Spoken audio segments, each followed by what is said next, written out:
أهلا أهلا. السلام عليكم العائلة. واجد نسمعوا أحداث حلقة اليوم، شدوا بلاصتكم وأجي نحكي لكم على قضية اليوم. وكيف العادة مرحبا بكم في عالم مريم للقضايا الواقعية. قضية اليوم غادي نسرد لكم الأحداث ديالها، واللي غادي نخلي عقلكم يحبس. والصدمة الكبيرة هي ملي غادي تعرفوا الحكم في الأخير، النهاية اللي كانت مأساوية وكارثية وما تبغيهاش العدوك. بلا ما نحرق لكم احداث الحلقه، خليكم معايا باش تعرفوا تفاصيل القضيه. وقبل ما نبداو، ما يفوتنيش نذكركم باللي كيشاهد قناتي لاول مره يشترك معايا ويفعل زر الجرس باش دائما يوصلوا الجديد. لايك وتعليق زوين للفيديو ونبداو على بركه الله. قضيه اليوم غادي نسافر بكم لمدينه اكادير. واحد الراجل واللي الاسم ديالو حافظ تزاد سنة 1954 بنواحي مدينة أزرو، هو وخوصو. ولكن بحكم العمل ديال الأب ديالو كانوا تحولوا لمدينة أكادير وهما صغار، وغادي يكملوا حياتهم ويكبروا في مدينة أكادير. حافظ ملي وصل لسن 12 سنة غادي يوقف الدراسة ديالو وغادي يبقى مقابل غير الدوران في الزناقي واللعب مع الوليدات اللي قدو.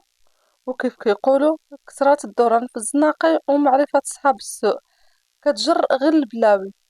وداكشي اللي وقع لحافظ، كان تعرف على شي دراري وبدا ينحار، مرة يجرب الكارو، مرة مخدرات، مرة كيف، ومرة الحشيش. الأب ديالو غير شاف الولد ديالو بدا كينحارب، قرر أنه يوقف معاه ويردو للطريق الصحيح. وأول حاجة بدا بها هي كانت وصلت ليه مع واحد السيد اللي كيعرفو، وكان عنده محل النجارة، وكان طلب منه باش يعلمو الحرفة ويبقى معاه. فعلا حفيظ غادي يبقى مع داك السيد وغادي يتعلم الحرفة وغادي يشربها مزيان، وغادي يرجع يحط من يدو غير الذهب. كان مرة كيبغي ينحارب، ولكن داك الخوف من باه كيخليه يرجع للور، لأنه باه كان واحد الراجل اللي صعيب وصارم معاهم. حفيظ بقى غادي هكا وعمره ما فكر انه يجمع الفلوس ولا يدير شي حاجه عليه يرجع ولا شي حاجه خاصه به. كان اللي جابو الليل كيديه النهار. بقى على هاد الحاله هادي حتى دار في العمر ديالو 25 سنه، وكانوا كاع الناس اللي كيعرف داروا مشاريع خاصه بهم وتزوجوا وداروا وليدات ودار، الا هو اللي بقى على داك الحال سنين اللي هي طويله. واحد المده بقى جالس وكيفكر مع راسو، وهنا غادي يقرر انه يدير محل خاص به على قد الحال، يدير فيه النجارة، حيت كانت حرفتو وكان معروف في سوق تنجارت بأنه صنايعي والخدمة ديالو كانت متقونة. هنا غادي يمشي عند الأب ديالو ويقترح عليه الفكرة ديال المشروع اللي باغي يدير. وهنا باه غادي يفرحو بواحد القرار، وهو أنه غادي يعاونو. الأب ديالو قرر يبيع واحد الأرض اللي كانت عنده في النواحي ديال أزرو، واتفق مع ولدو باش ياخدو واحد المحل يكون صغير وقريب للسوق، وكذلك ياخد الآلات اللي غادي يحتاج باش هكا يبدا الخدمة. وكان الأب ديالو اتفق معاه نهار يوقف المحل على رجلو ويتمشى ليه يبدا يرد ليه فلوسو شوية بشوية، لأنه كانوا باقيين عنده ولاد آخرين اللي هما خوت حافظ، وحتى هما عندهم نصيب في داك الأرض والفلوس. حفيد هنا يفرح لأنه كان هاز الهم منين غادي يجيب هو الفلوس.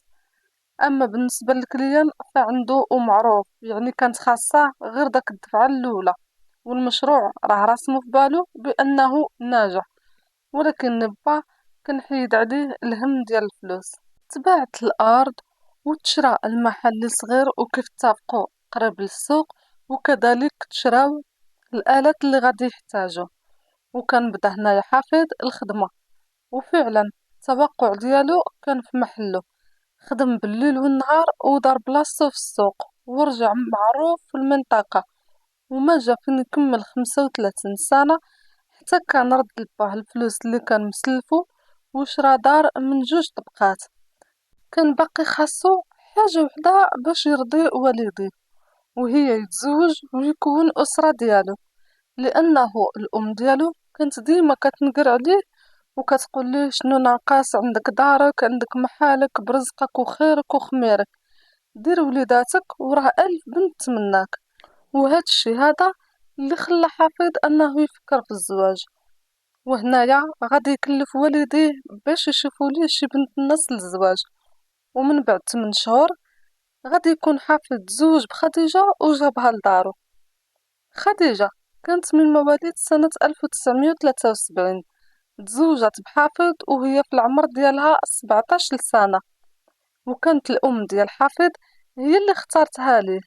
شافتها في واحد العرس ديال العائلة، سولت عليها وعرفتها بنت شي ناس اللي هي كتعرفهم من العائلة ديالها، غير هما بعادين بالدارجة ديالنا المغربية ريحة الشحمة في الشاقور. ومن بعد خطبات خديجة وجابتها لولدها باش تكمل حياتها معاهم. هنايا داز عام على الزواج ديالهم، ومن بعد تزادت عندهم بنية اللي فرحوا بها قداش، وكانوا تجمعوا العائلات بجوج وداروا السبوع والذبيحة وداكشي. خديجة من بعد ما ولدت البنت الأولى بدات كتحاول أنها تولد، ولكن للأسف كل مرة كانت كتحمل كانوا كيموتوا ليها الوليدات، تقريبا شي 6 المرات وهي كتحمل ويموتوا ليها الوليدات. من بعد هاد الوفيات كاملة ديال الوليدات كانوا عاشوا ليها 2 وليدات. وهنايا رجعت عندها البنت الكبيرة، وكذلك هاد 2 وليدات صغار اللي عاشوا ليها. وفاتت سنين وأعوام على علاقتهم والحياة عندهم طبيعية. الأم مقابلة دارها وولداتها، والأب كان مقابل خدمته ولقمة العيش ليه ولوليداتو الزوجة ديالو طبعا، وكان داير كل ما في جهدو باش يوفر لهم المتطلبات ديالهم.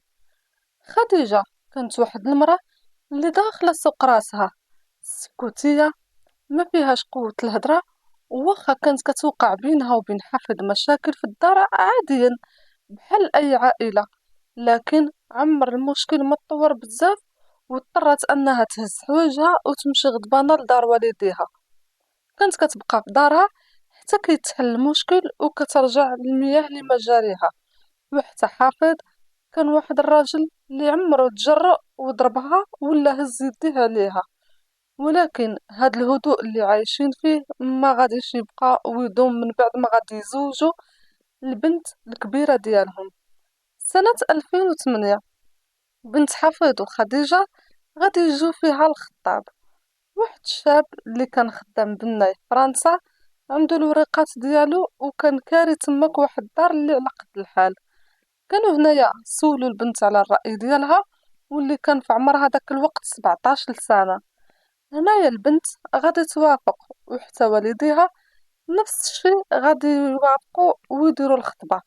وغادي يمشي هاد السيد هذا لديار المهجر، ولكن غادي يبقى التواصل ما بينه وما بين البنت حتى غادي توصل ل 18 سنة. وهنا هو غادي يجي من فرنسا باش يديروا العقد، ومن بعد غادي يمشي بحالو يدفع ليها الوريقات باش يوجدوا ليها مع العرس النيشان. وبحكم هو تما كان خدام مرسم وعنده الدار كريهة، فالوراق ما غاديش يتعطلوا بزاف وغادي يوجدوا. وكان نزل الزوج للمغرب، داروا العرس والبنت كانت مشات مع الزوج ديالها باش تكون حتى هي الأسرة ديالها.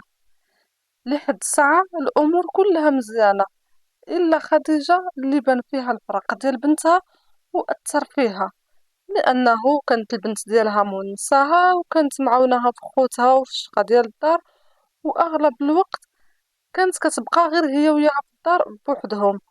ودابا رجع الضغط كامل عليها، وكان اللي سولها مالك كتقولو غير توحشت بنتي، ما كرهتش نهضر معاها ولو غير في التليفون، حيت حتى لداك الوقت ما كانش عندها تليفون خاص بها. كان التليفون الواحد اللي كان في الدار وهو اللي عند حافظ، وكان دايرو للخدمة فقط. حافظ بقى كيشوف حتى لواحد النهار وهو يقرر ياخد لخديجة تليفون خاص بها، ولكن قرر أنه ياخدو ليها كادو ويدير ليها مفاجأة. كان مشى للسوق وخدا ليها تليفون، وكان دار ليها الروشار، وجابوا ليها وقال ليها هذا باش تبقاي تواصلي مع بنتك. كانت خديجة شدت داك التليفون وفرحات به قداش، ورجعت هي وبنتها على تواصل دائما، وهكا كانت فرحت ونسات الهم شوية. فاتت مدة ديال شهر وهما على تواصل. واحد النهار غادي تقترح عليهم بنتهم باش يمشيو للسيبير يهضروا معاها كاميرا في واحد الموقع، وهكا غادي تبقى تشوفهم ويشوفوها. كانت قالت ليهم بانه تعرفت على شي مغربيه في فرنسا، وهي اللي كانت قالت ليها على هذا الموقع هذا، لانه حتى هي كتستخدمه باش كتهضر مع العائله ديالها. حافظ وخديجه غير سمعوا هاد الهضره هادي، كانوا هزوا راسهم ومشاو لاقرب سيبر حداهم، وطلبوا منه انه يدخل لهم لداك الموقع اللي قالت لهم بنتهم، باش هكا يهضروا معاها صوت وصورة، حيت هما ما كانوش عارفين كيفاش يديروا وكيفاش يخدموا. مول السيبر واحد الشاب اللي كانت عنده 29 سنة، مزوج وعنده بنية، فاتح واحد الكراج وكان داير فيه السيبر. داك السيبر كان معروف ديك المنطقة ديالهم، وكانوا الناس كيجيو من احياء اخرى لعندو، حيت عليه اقبال كبير. حافظ كان كيعرف هاد مول السيبر اللي الاسم ديالو هشام، ما كانوش صحاب، لكن المعرفة ديال داك السلام السلام، وكانت معرفة اللي قديمة شي شوية وسطحية، حيت كان ساكن قريب ليهم في داك الحي اللي هما ساكنين فيه نيت. هشام قبل ما يقاد ليهم الموقع والكاميرا باش يهضروا مع بنتهم، كان كيبقى دائما يضحك معاهم ويهضر معاهم، وحتى حافظ كان كيبقى يتملغ معاهم عادي، ما كانش عنده ديك الحساسية ديال لا ما تهضرش ليا مع مرتي او لا شي حاجة. وبالنسبة ليه الأمر عادي، لأنه كانت الزيارات ديالهم تكررات بزاف على داك السيبر، وبحكم هو كان كيعرف هشام معرفة سطحية، ومع هاد المعاملة ديال أنه كيمشي باش كيقد ليهم داك الموقع يهضروا مع بنتهم، فكيف كنقولوا شراو المعرفة بيناتهم. داكشي علاش الأمر كان كيجيه عادي. وهاد الوقت هذا كان حافظ عنده 56 سنة، وخديجة كانت عندها 36 سنة. بقات الأمور غادة على هاد الحال، وخديجة كانت ديما كتمشي للسيبر عند هشام باش تهضر مع بنتها، وأغلب الأحيان كانت كتمشي غير بوحدها، حيت حفيظ كيكون خدام وكيكون مشغول. بقاو على هاد الحال لمدة 9 شهور، حتى الناس والجيران اللي كانوا كارهين لهشام المحل كيلاحظوا بأنه ملي كتجي خديجة عند هشام ما كيدوزوش وقت طويل حتى كيطلعوا الفوقي ديال السبيل، واللي كان في نفس الكراج نيت. شحال هادي هما السبيرات كانوا كيفرقوا الكراج على جوج، كيديروا السفلي كيكونوا فيه حتى هما البيسيات، وكيديروا واحد الدروج بالحديد، وكيديروا الطابق العلوي كتكون الارضيه ديالو حتى هي مقاده بشي حاجه اللي تكون شاده مزيان، وهكا كيديروا فيها حتى هي البيسيات، باش الا جا شي كليان ولقى الطابق السفلي عامر فكان كيطلع الفوق حتى هو كيكونوا فيه البيسيات. كنتمنى تكونوا فهمتوني. وهذا الشيء هذا هو اللي كان داير مراد، كان داير في داك الكراج الطابق السفلي والطابق العلوي.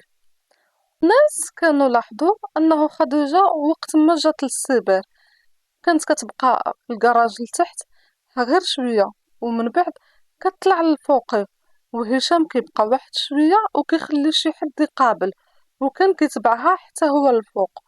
لكن الناس واخا شافوا هادشي ما مره ما جوج، حتى واحد ما قدر يوصل الهضره لحافظ، والجيران والناس اللي كانوا كيعرفوه بقاو كيعاملوه عادي بحال ما كاين حتى شي حاجه. حتى فاتت مده اللي هي طويله على هاد الحال هذا، وكان حتى هو مرة كيمشي معاها للسيبر باش كيهضر مع بنته، ولكن كانت فاش كيقول لها يلا نمشيو كتقول له لا انا باغا نهضر مع بنتي غير سير نتا. ولكن في الاصل هي الهدف ديالها ما كانش هو تهضر مع بنتها، كان هدفها هو تبقى مع هشام، حيت كانت هي وياه في علاقة ديك الساعة. طرق الحرام ما كدومش، ولا بدا ما غادي يجي نهار اللي غادي يطلع عليهم الصباح ويتفرشوا بجوج بيهم بهاد النوايا الخبيثة اللي وسط منهم. والقصة غادي تبدا النهار اللي هشام غادي يبقى يبغي يبان على صحابو وكأنه داير شي إنجاز عظيم، وهو في الأصل حياته عذاب ودمار وحرام في حرام، لا هو ولا خديجة. كان عاود لصحابو على العلاقة اللي كتربطو مع خديجة، وهنا طبعا غادي يثقوا به، لأنه من الأول العلاقة ديالهم كانت مشكوك فيها وكانت بين اللعمة، خصوصا أنه شحال من مرة كانوا كيكونوا في السبيل وكيشوفوه كيمنع شي واحد يطلع للطابق الثاني يخدم ولا يجلس فيه ولا يبغي يكون عنده شي بحث وبغى يصاوبو في خاطر خاطرو، وكيقول لهم الطابق الثاني حتى شي واحد ما يوصل ليه واخا كيكون خاوي. هنا الهضرة بقات كدور من واحد لواحد ومن صاحب لصاحب تا غادي توصل لحفيظ، ولكن بطريقة غير مباشرة. حفيظ واحد الأيام كانت عنده خدمة فراش ديال الدار لواحد الشخص، وهاد الشخص هذا هو صاحب هشام حيت كان ناوي يتزوج. حفيظ كان كمل ليه الخدمة، ومن بعد صاحب هشام ملي شاف داك الخدمة شاف شي حاجة دارها وما عجباتوش، ومشى عند حفيظ للمحل كيقولو باش يعاودلو داك الخدمة، ولكن حفيظ هنايا كان رفض وقالو داكشي اللي طلبتي مني هو اللي درت ليك، ما زدت ما نقصت حتى شي حاجة. داك السيد ما بغاش يخلصو حتى يصاوب ليه داكشي اللي بغاه هو، وهنايا كان ناض صداع بيناتهم كبير حتى كبر المشكل وتشادوا مع بعضياتهم، وكانوا دخلوا بيناتهم غير الناس وفكوهم. صاحب هشام ما كانش رضا يفكوهم الناس، وكذلك مرضاش حيت الناس بقاو كيشكروا في حافظ بانه خدمته مزيانه وعمر شي حد شكا منه. هنايا صاحب هشام فاش بغا يمشي بحالو قال له واحد الجمله: لا خدمه مسقده لا مرا عندك مسقده، النهار وما طال وهي مع هشام في السبير، سير جمع غير مرتك الديوتي. حفيظ هاد الهضره هادي نزلت عليه بحال الصاعقه، وكان باغي يحيد دوك الناس اللي كانوا فكوهم باش يعاود يشد داك صاحب هشام ويضربو مرة أخرى، حيت المرة الأولى كان ضربوه وهي فاش فكوهم الناس، وهنا كان عاود باغي يزيد ليه باش يضربو المرة الثانية، ولكن هنايا الناس ما غاديش يرجعوا يخليوهم يتشادوا مرة ثانية. وداك صاحب هشام كان زاد كمل على كلامو وقال ليه: في هاد الساعة هادي كتمشي مرتك لعند هشام للسيبير، ولا ما تقتيش بيا سير لتما وتأكد وغادي تشوف بعينيك. وما تنساش من توصل للسيبير طلع للطبقة الثانية راه تما كيكونوا. وكان مشى وخلاه. حافظ هنا بدا كيشك والهضرة بدات كدور ليه بدماغو، خصوصا ملي كانت الزوجة ديالو خبراتو من قبل بأنه غادي تمشي للسيبر باش تهضر مع بنتها. وهنايا حافظ ما غاديش يفكر جوج مرات، غادي يمشي كيجري وبحوايج الخدمة في اتجاه السيبر.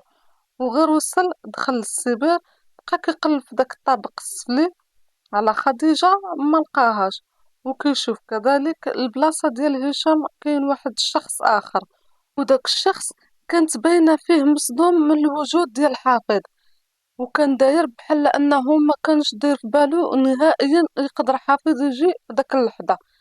حافظ داك اللحظة ما غاديش يسول داك الشخص على هشام، وفي البلاصة قصد دروج باش يطلع للطابق الثاني، واخا داك اللي مقابل بلاصة هشام حاول انه يوقفه ولكن ما استطاعش، لانه حفظ كان اسرع منه، ومع السقي اللي كان في السبر والدروج كانوا ديال الحديد كانت كتسمع الزطمة ديال حفظ وهو طالع في الدروج.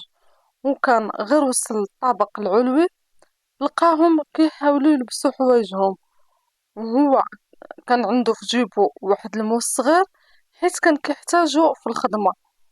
حفيظ ما غاديش يفكر جوج د المرات، جبد الموس من جيبو وتلاح على هشام، كان ضربو الكرشو، ومن بعد كندوز عليه من الوريد الى الوريد.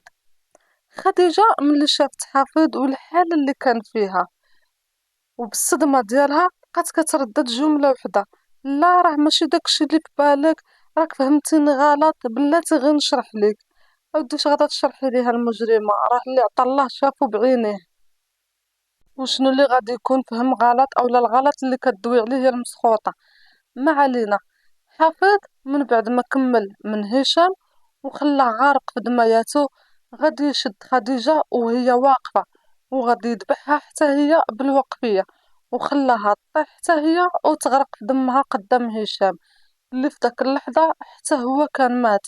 الناس اللي كانوا لتحت في السبير ما جاو فين يوصلوا للطابق الاعلى باش يفكوه، حتى كان ما بقى ما يتفك، يلقاو قدامهم جوج ديال الجثث غارقين في الدم ديالهم. وحافظ كان في واحد الحالة اللي خايبة والموس في يديه، وحتى واحد ما قدر يقرب منه ولا يهدر معاه، لانهم كلهم خافوا منه في داك اللحظة. وكانوا داك الناس كاملين اللي في السباق خرجوا لبرا وبقاو كيغوتوا وكيعيطوا بالعاده باش يعتقوا الروح اللي كانت ديك الساعه خرجات من ماليها وكانت شبعات تموت في داك الوقيته.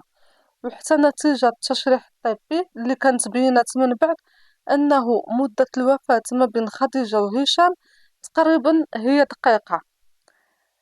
وبنادم ما كيفكرش في العواقب، كتكون عنده فرصه فين يتوب ولكن ما كيستغلهاش. هادو بقاو غاديين في الحرام وكيتماداو فيه، وفي الاخر كيموتوا النهايه او لا كتكون النهايه ديالهم مأساوية. ما علينا. حافظ من بعد ما دار داك الجريمه كان نزل في الدروج حتى وصل لاخر درجه، جلس تما، رمى الموس وكان شد فراسو كيتسنى البوليس يجيو. ما هرب، ما ضرب حد، ما غوت، ما بكى، ما دار حتى شي ردة فعل. بقى جالس تقريبا تما لأزيد من نصف ساعة حتى وصلوا هنايا رجال الشرطة، لأنه الناس بمجرد ما خرجوا عيطوا لرجال الشرطة وخبروهم بالجريمة اللي كانت وقعت.